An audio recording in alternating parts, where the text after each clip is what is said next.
ఈ రోజున కళ్ళు తెరిచి చూడగానే మన జీవితం అనేది ఎటు వెళ్తుందో మనకు అర్థం కావటం లేదు. మన ప్రమేయం లేకుండా, మన ఆలోచన లేకుండా వెళ్ళిపోతూ ఉంది. కాబట్టి జీవిత ప్రయాణంలో ఎన్నో బలహీనతలు, ఎన్నో అనారోగ్యాలు, ఎన్నో సమస్యలు, ఎన్నో రకాలైనటువంటి అలసటతో కూడినటువంటి విషయాలు. మరి మనం ఎలా సాగిపోవాలి? ఈ జీవితంలో మనం ఎలా ముందుకు వెళ్ళిపోవాలి? భయం అనేది ఒకవైపు మనల్ని ముందుకు నడిపించకుండా చేస్తున్న సందర్భంలో మనం ఎలాంటి అడుగులు వేయాలి?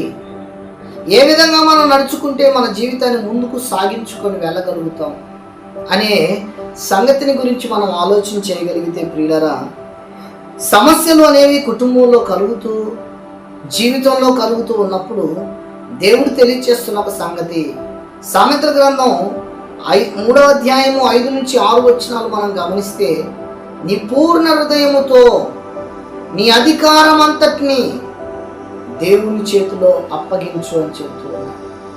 ఆయనకు అప్పగించిన వారి యొక్క జీవితం అనేది ఎంత సవ్యంగా ముందుకు సాగుతుందో బైబిల్ గ్రంథంలో కావచ్చు, నేడు జీవిస్తున్నటువంటి విశ్వాసులలో కూడా మనం చూడగలుగుతున్నాం.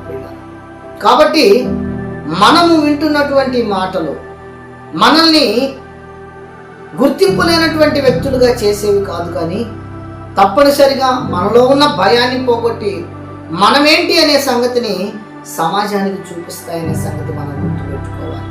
మరి అలా వెళ్ళాలి అంటున్నప్పుడు మనం ఏ విధంగా ముందుకు కొనసాగించాలి, ఏ విధంగా మన జీవితాన్ని దేవుని కోసం ముందుకు నడిపించుకోవాలి అని అంటే, మొదటిగా కృతజ్ఞత కలిగినటువంటి వారిగా మనం ముందుకు వెళ్ళిపోవాలి. దేవుని దృష్టిలో ప్రతి విషయాన్ని గుర్తు చేసుకుంటూ, దేవుడు చేసిన ప్రతి మేలులను ఆలోచన చేస్తూ కృతజ్ఞత భావాన్ని కలిగి ఉండాలి. రెండవది, మనకి కలుగుతున్నటువంటి ప్రతి భయాన్ని కూడా, ఉదయం లేచినప్పటి నుంచి సాయంకాలం వరకు మనకు కలుగుతున్న ప్రతి భయాన్ని దేవుని చేతిలో పెట్టడానికి మనం ఇష్టపడాలి. అంతేకాదు ప్రియులరా, దేవుని వాక్యం సెలవిస్తూ ఉంది, నీ చింత యావత్తు నా మీద వేయమని చెబుతూ ఉన్నాడు. కాబట్టి మన చింతలన్నీ కూడా ఆయన చేతుల్లో పెట్టాలి, ఆయన మీద వేయాలి. అప్పుడు ఆయన మన ఉద్దేశాలను సఫలపరిచేవాడిగా ఉంటున్నాడు. ప్రతి దినంలో మనం చేయబోయేది ఏంటో ఆయన మనకు తెలియచేస్తాడు. మనం ఏ అడుగు వేయాలి, ఎటు వెళ్ళిపోవాలి, ఎవరితో మాట్లాడాలి, ఏ కష్టంలో నుంచి మనం విడుదల పొందాలి, శోధించబడుతున్నటువంటి సమయంలో ఆ శోధనలో నుంచి మనం ఎలా బయటికి రావాలనేది ఆయన తప్పనిసరిగా మనకు తెలియచేసేటువంటి వాడిగా ఉంటున్నాడు. కాబట్టి మన చింతలు, మన బాధలు ఆయన మీద వేయాలి. అంతేకాదు ప్రియులారా, మనం దేవుని వాక్యంతో మన జీవితాన్ని, మన దినాన్ని ప్రారంభించాలి. ప్రతి దినం కూడా ఎలా ప్రారంభిస్తున్నాం? ఈ రోజున ప్రతి దినాన్ని కూడా ఏ విధంగా ప్రారంభించడానికి మనం ఇష్టపడుతున్నాం? తప్పనిసరిగా ఆలోచించేయండి.